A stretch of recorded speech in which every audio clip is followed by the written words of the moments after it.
প্রশ্নপত্র ফাঁসের প্রতিবাদে ভারতের রাজধানী নয়াদিল্লিতে উত্তপ্ত পরিস্থিতি তৈরি হয়েছে। বিক্ষোভে অংশ নিয়ে আটক হয়েছেন বিরোধী দলীয় নেতা রাহুল গান্ধী ও কংগ্রেস নেতা প্রিয়াঙ্কা গান্ধী। তবে প্রায় 2 ঘন্টা পর তাদের ছেড়ে দিয়েছে পুলিশ। মঙ্গলবার কংগ্রেস সভাপতি মল্লিকার্জুন খাড়গের বাসভবন থেকে প্রধানমন্ত্রী নরেন্দ্র মোদীর সরকারি বাসভবনের উদ্দেশ্যে মিছিল শুরু করেন দলটির শীর্ষ নেতারা। তাদের দাবি ছিল প্রশ্নপত্র ফাঁসের ঘটনায় জবাবদিহি নিশ্চিত করতে হবে এবং কেন্দ্রীয় শিক্ষামন্ত্রী ধর্মেন্দ্র প্রধানকে পদত্যাগ করতে হবে।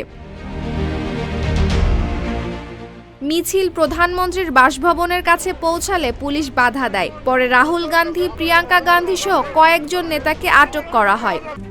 RICL TMX, যুগের পর যুগ স্থাপনা থাকে মজবুত।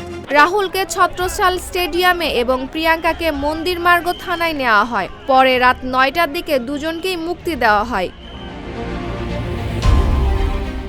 মুক্তির পর রাহুল গান্ধী বলেন, শিক্ষার্থীদের ন্যায্য অধিকার নিশ্চিত না হওয়া পর্যন্ত আন্দোলন চলবে।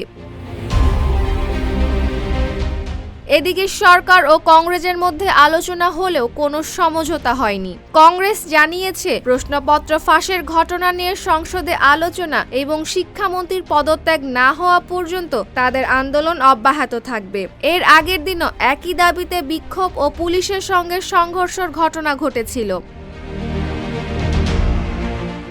Desk report, Dhaka post.